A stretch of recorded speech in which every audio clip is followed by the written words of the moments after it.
Acara selanjutnya acara ISTI, yaitu teater tentang perang Badar dengan reader teks Rasyatul Mufirda. Saudara Rasyatul Mufirda dipersilakan.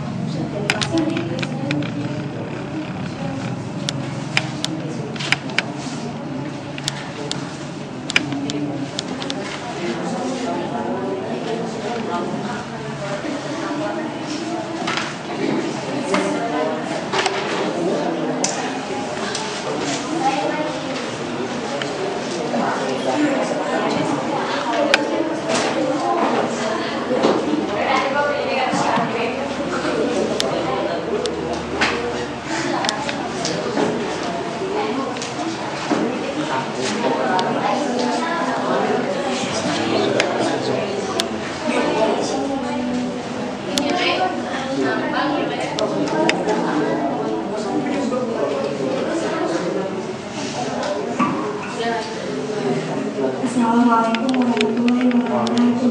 Waalaikumsalam warahmatullahi wabarakatuh. Susunan Fatayat Perang Badar Al-Kubra. Pimpinan Wakil Perdagangan kaum Quraisy Abu Sufyan dalam teori Hasbiah.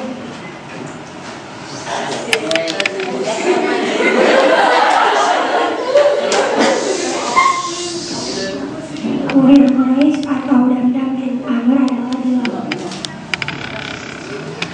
Allah Akbar.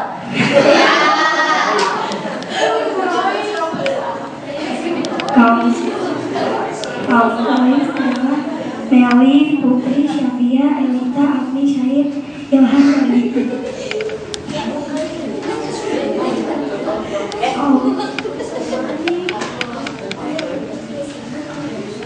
Kaum muslimin adalah Ida, Sadika, Deva, dan Sadia. Sahabat Al-Miqdad bin Amr adalah Reza Maulana.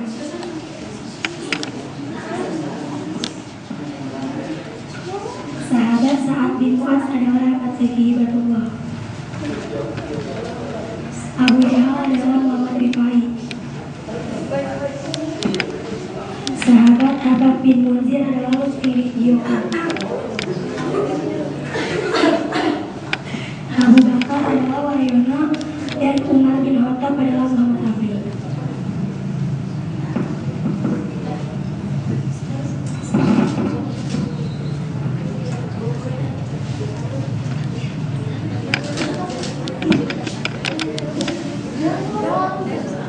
Takbir. Allahu Akbar.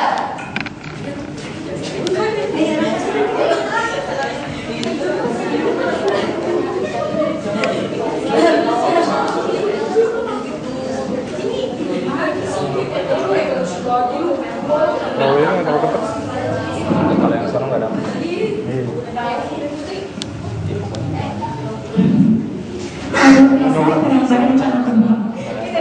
Suatu ketika mendengar berita mengenai rencana kedatangan kafilah atau kelompok perdagangan kaum Quraisy dari Syam di bawah pimpinan Abu Sufyan bin Harb.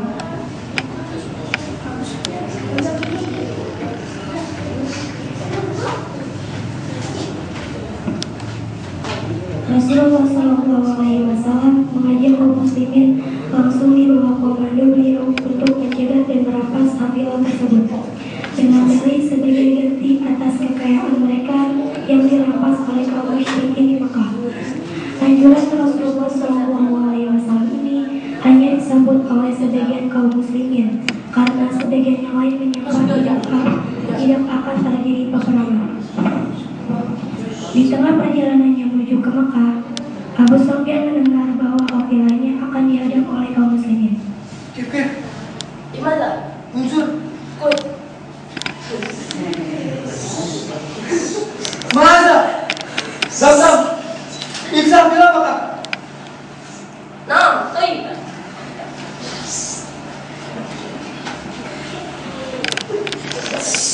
Ayo Al-Quraisy, guna.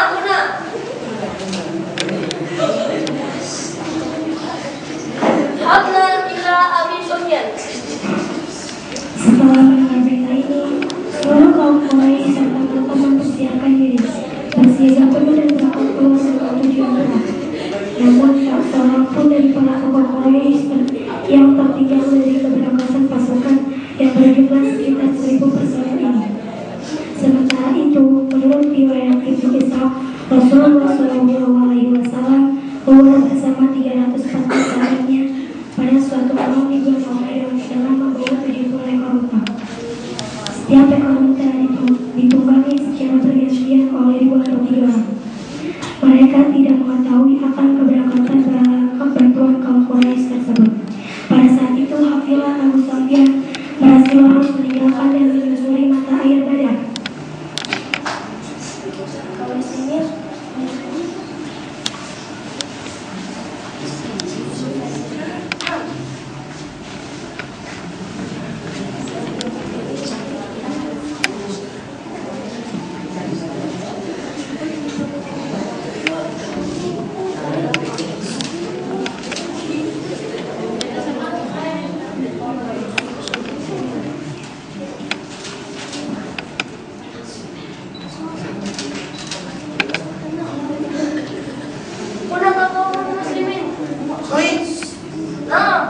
Madar Yuka.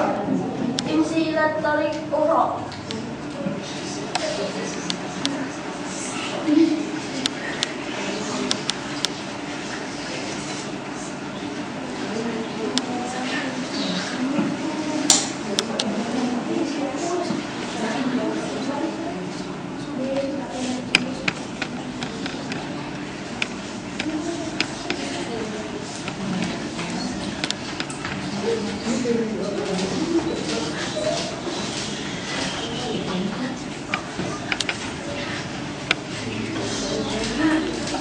Akhirnya, ia berhasil menyelamatkan Kabilah dan penjaganya dari ancaman bahaya.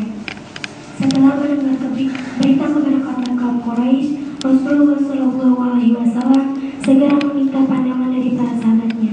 Kaum Muhajirin mendukung dan memandang baik pendirian beliau. Salah satu di antaranya Al-Miqdad bin Amr yang dengan tegas menyatakan, "Ya Rasulullah, katakanlah apa yang diperintahkan Allah kepada Anda."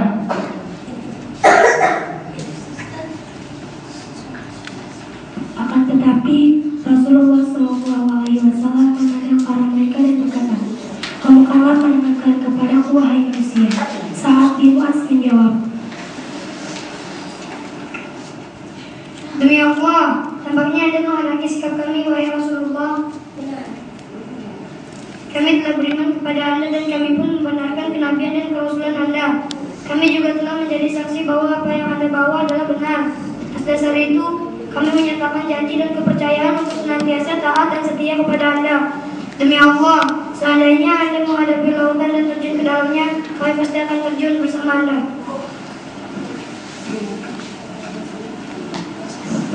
Mendengar jawaban saat ini, Rasulullah SAW merasa puas dan senang. Kemudian beliau memerintahkan, "Berangkatlah dengan hati gembira, karena sesungguhnya Allah telah berjanji kepadaku, salah satu di antara 2 golongan.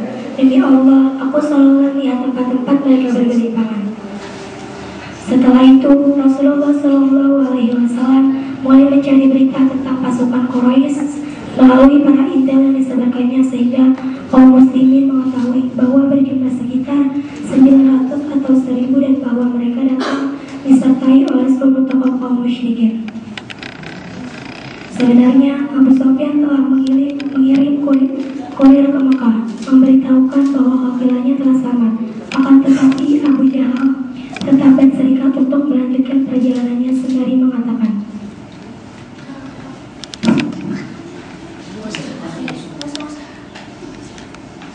"Demi Allah, kami tidak akan pulang sebelum kami tiba di Badar. Di sana kami akan menginap selama 3 hari, menginap memotong ternak dan meminum arak sambil menyaksikan perempuan-perempuan yang menyanyikan lagu-lagu hiburan."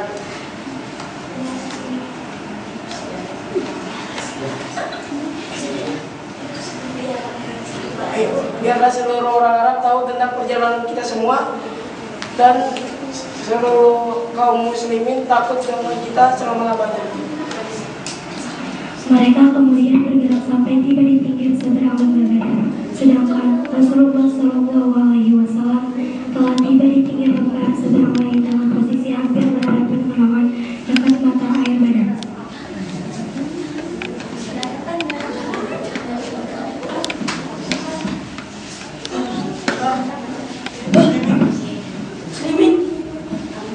Habab bin Munzir bertanya kepada Rasulullah Shallallahu Alaihi Wasallam,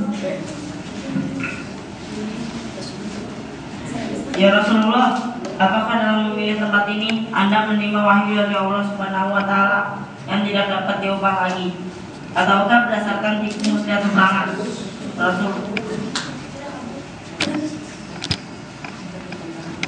Rasulullah Shallallahu Alaihi Wasallam menjawab, tempat ini kupilih berdasarkan pendapat dan tipu muslihat peperangan.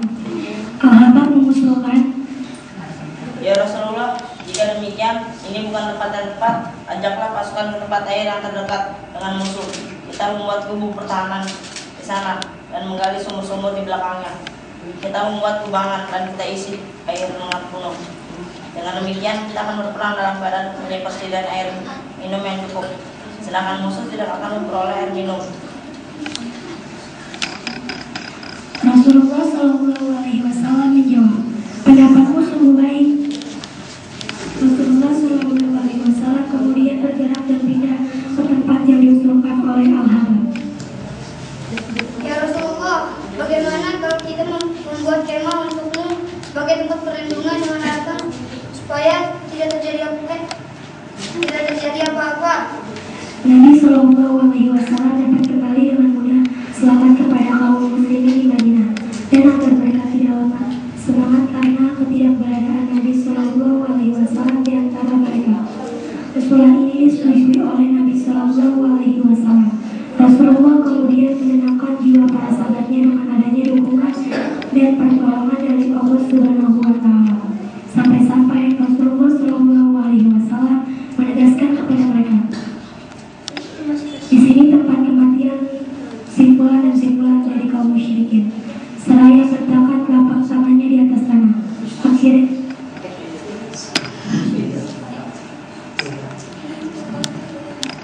Akhirnya nama-nama yang disebutkan Nabi Shallallahu Alaihi Wasallam ternyata benar, bergelimpangan tepat di tempat yang telah ditunjukkan itu. Selanjutnya, Rasulullah Shallallahu Alaihi Wasallam dengan khusyuk mengajarkan doa kepada Allah Subhanahu Wa Taala pada malam Jumat tanggal 17 Ramadan. Di antara dengan diucapkannya ialah, Ya Allah, inilah kaum Quraisy yang datang dengan segala kecongkakan dan kesombongan untuk memerangi Engkau dan mendustakan Rasul-Mu. Ya Allah, berikanlah janji kemenangan yang telah Engkau berikan kepadaku. Ya Allah, kalahkanlah mereka esok hari. beliau terus memanjatkan doa kepada Allah Subhanahu Wa Taala dengan merendahkan diri dan khusyuk seraya menghadapkan kedua telapak tangan ke langit. Karena merasa iba, Abu Bakar berusaha menenangkan hati Nabi Shallallahu Alaihi Wasallam dan berkata kepadanya, Ya Rasulullah, demi diriku yang berada di tangannya, bergembiralah, sesungguhnya Allah masih akan memenuhi janji yang telah diberikan kepadamu. demikian pula kaum muslimin. Mereka ikut berdoa kepada Allah Subhanahu Wa Taala untuk mohon pertolongan dengan ikhlas dan merendahkan diri di hadapannya. Pada suatu pagi hari Jumat tahun kedua Hijrah, mulailah pertempuran antara kaum musyrikin dengan kaum muslimin. Untuk memulai pertempuran ini, Rasulullah Shallallahu Alaihi Wasallam mengambil segenap kerikil, kemudian dilemparkannya ke arah kaum Quraisy.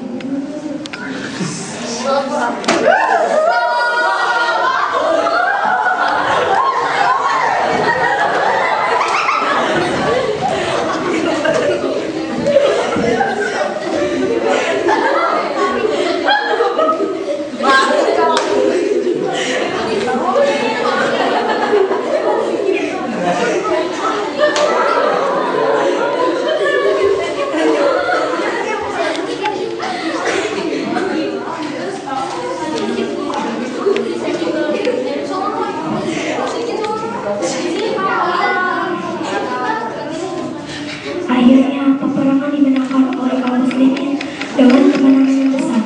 Dari pihak kaum musyrikin terbunuh 70 orang dan tertawan 70 orang. Sedangkan dari pihak kaum muslimin gugur mencapai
Ketika mayat-mayat itu diletakkan ke dalamnya, Rasulullah SAW berdiri di mulut peri itu seraya memanggil nama-nama mereka, berikut nama-nama bapaknya. Wahai Fulan bin Fulan, wahai Fulan bin Fulan. Apakah kalian telah berbahagia karena kalian telah mentaati Allah Subhanahu wa Ta'ala dan Rasulnya? Sesungguhnya kami telah mendapatkan kebenaran janji Allah Subhanahu wa Ta'ala yang diberikan kepada kami. Apakah kalian juga menyaksikan kebenaran yang dijanjikan Allah Subhanahu wa Ta'ala kepada kalian? Mendengar ini, Umar bin Khattab bertanya, Rasul, apa Anda lagi bicara dan saya sudah tidak bernyawa? demi zat diri Muhammad berada di tangannya, kalian tidak lagi mendengar perkataanku daripada mereka. Rasulullah SAW kemudian meminta pendapat para sahabatnya berkenaan masalah Allah. Abu Bakar mengusulkan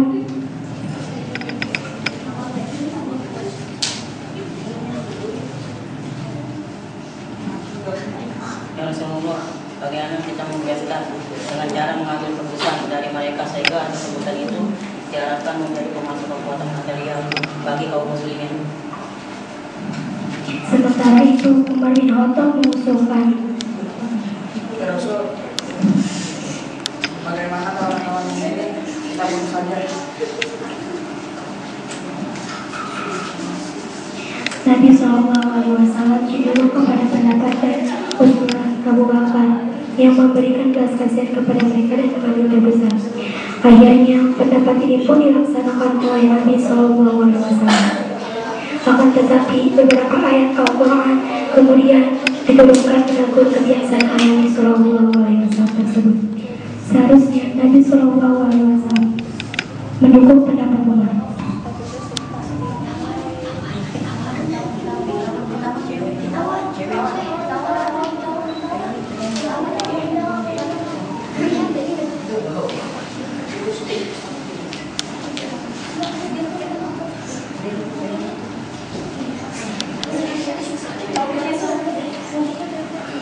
Firman Allah, tidak patut bagi seorang nabi mempunyai tawanan sebelum ia dapat melumpuhkan musuhnya di muka bumi. Maka makanlah dari sebagian rampasan perang yang telah kamu ambil itu. Surat Al-Anfal ayat 67-69. Mati kau Quraisy.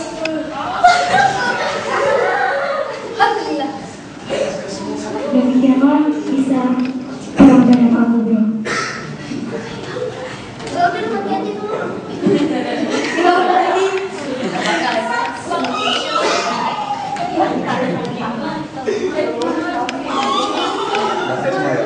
Hah?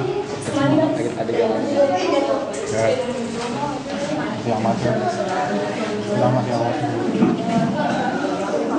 Diusahakan.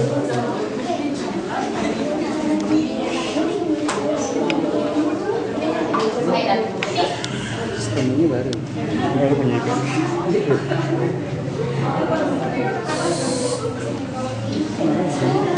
Salah. Kedua kaki.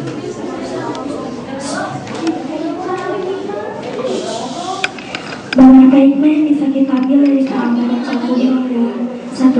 Sebab pertama terjadinya perang Badar ini menunjukkan bahwa motif utama kaum muslimin keluar bersama Rasulullah SAW bukan untuk berperang, melainkan didorong oleh tujuan mencegah terhadap Quraisy yang datang dari Syam di bawah Allah SWT.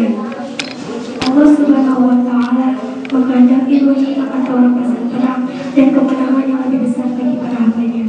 Di samping itu, merupakan tindakan yang lebih mulia dan lebih sesuai dengan sasaran yang harus dicapai oleh kaum muslimin dalam kehidupannya. Allah meloloskan kafilah yang menjadikan tujuan utama mereka dan menggantikannya dengan peperangan yang sama sekali tidak pernah mereka duga.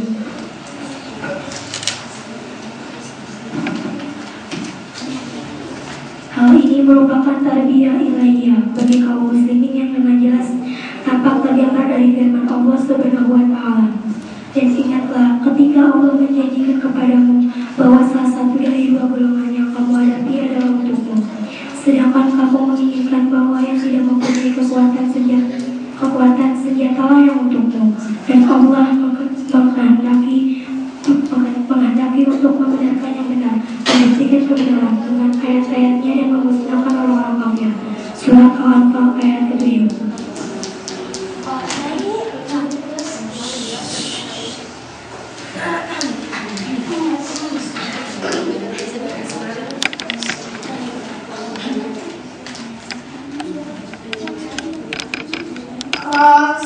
Rasulullah dalam mengenalmu, kami susuri lembaran sirahmu, pahit getir perjuanganmu, bawa jaya kebenaran.